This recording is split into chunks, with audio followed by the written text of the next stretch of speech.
Okay, now we're going? Okay. Hello, my name is Jonathan Ruth. I'm the first level designer for this, project of 4. My level is supposed to have like a creepy kind of vibe, you know, pretty like Alan Wake 2 inspired.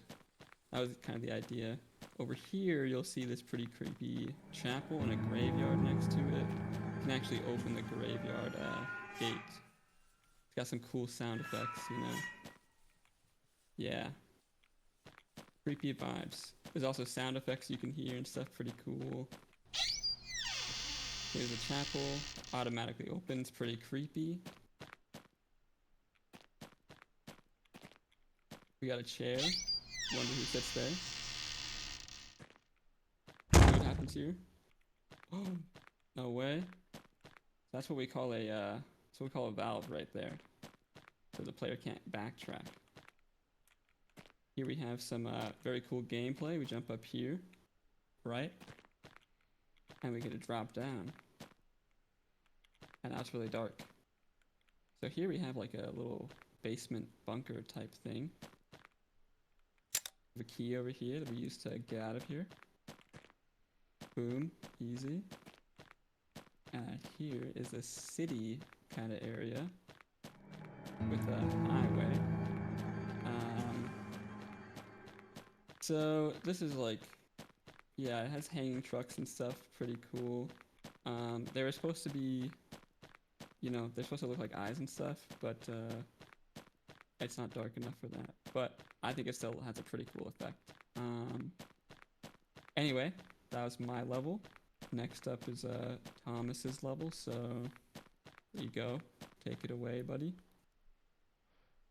Hello there, I'm Thomas McLaughlin. I'm the level designer for the second level of our 4 in the playthrough.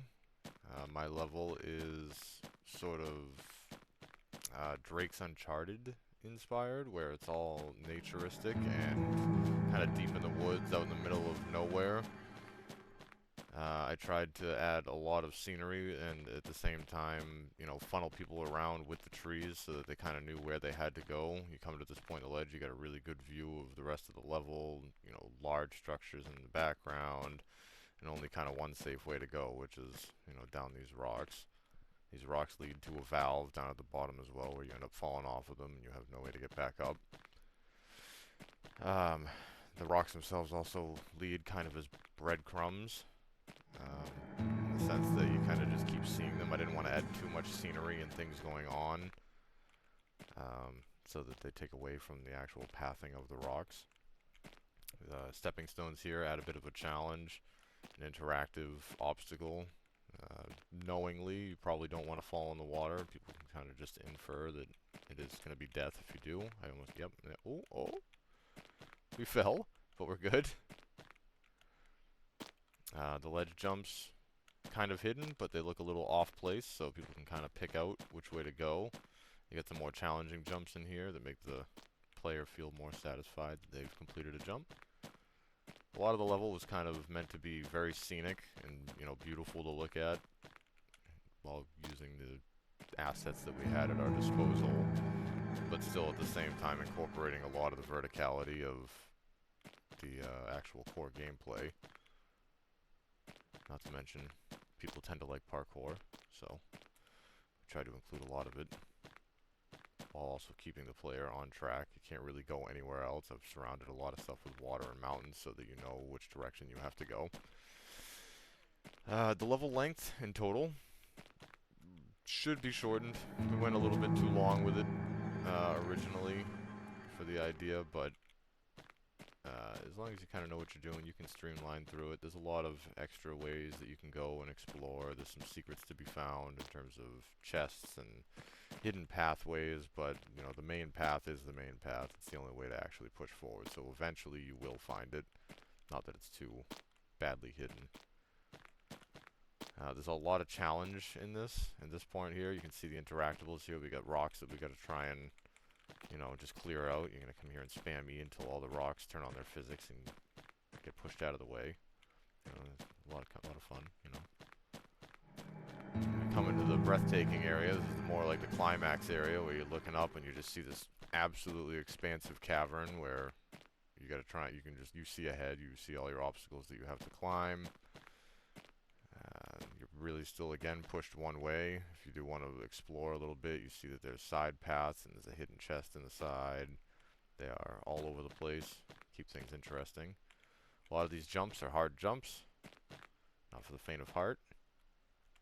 Like that. Very good. We're not even going to try again. We're going to skip right to the next checkpoint. This checkpoint here leads at the top of the cavern. We were just down there. So you eventually climb up all of that. You come up to the cavern. You finally see some light at the top. Our original 3-point layout presentation had a pretty good representation of this, and I wanted to have like light shafts and stuff come through here in the future, which is what I will be doing. But we did have custom particle effects in there to give you more of like a volcano ambient feel. Wasn't supposed to be volcano-y, but you know, you get some red dust particles. It's good enough.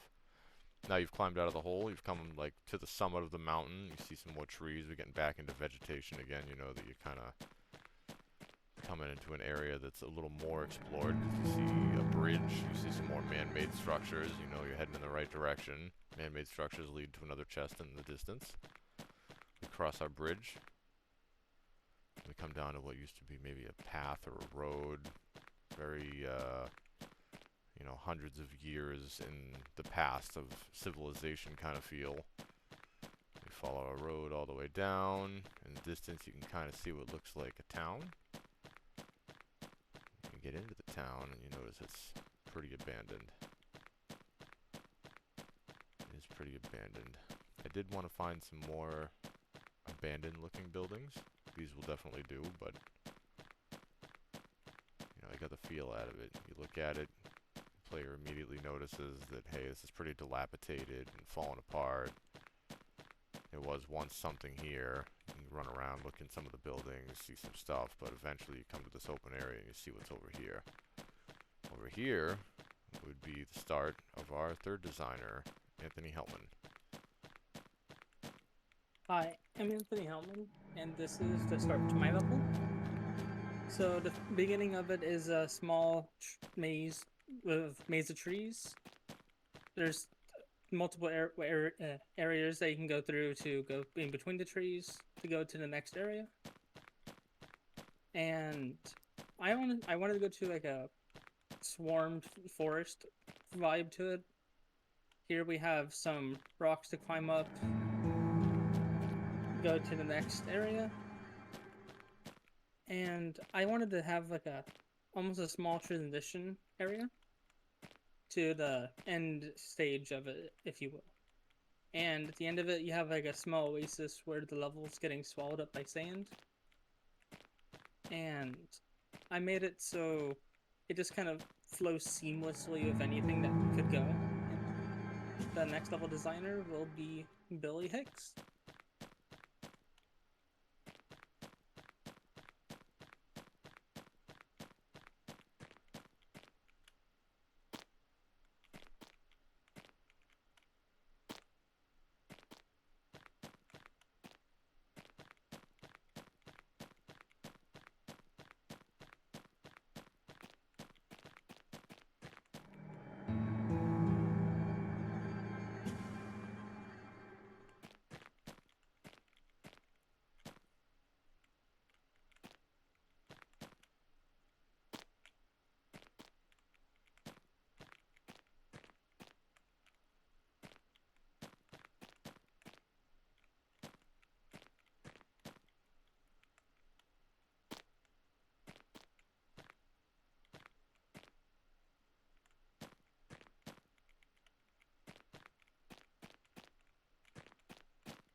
This is Leroy E. Today I'd like to give you the ins and outs of an Amazon / pyramid themed level design. So here we are starting out. I try to make it as open and as unique as possible. Have the bridge here, the open body leg, the little rock stone, jump across. Try to keep it user friendly as possible. Here we go.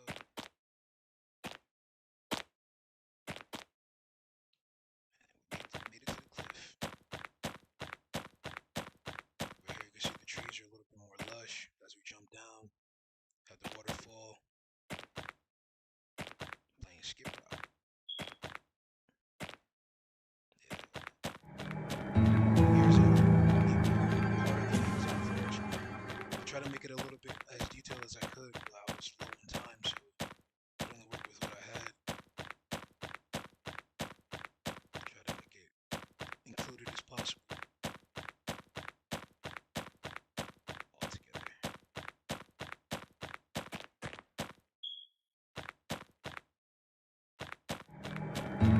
Here's the entrance to the Sun and Moon Pyramid Courtyard. Whoops. Okay. Yeah, the entrance. Try to make it as woodsy as possible to complement the Amazon forest behind us. Towards the Sun and Moon Pyramids.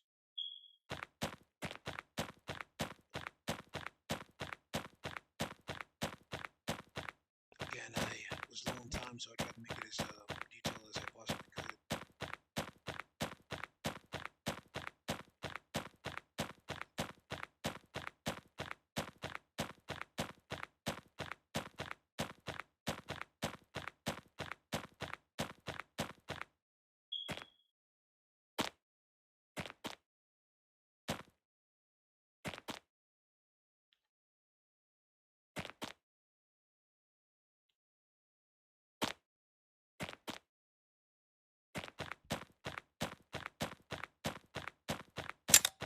Had a few collectibles lying around the level just to get a little clearer interaction, but I was low on time, so I could only do what I could. Sorry about that.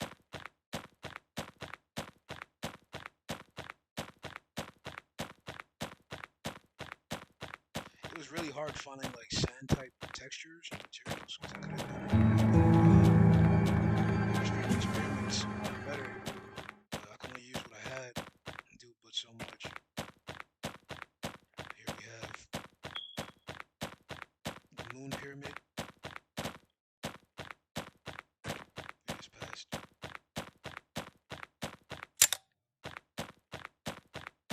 To be honest, the Sun and Moon Pyramid, I would say I was inspired by the Mexican Sun and Moon Pyramid. Only thing is, I just try to add my own personal touches with it, modify it as I can.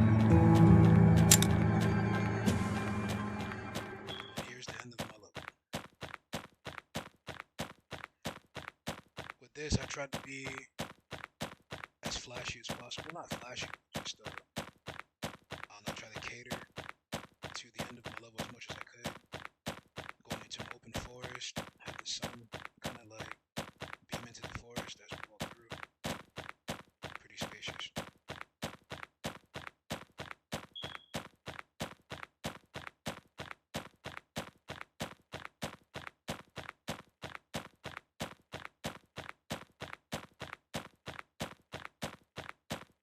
What a journey.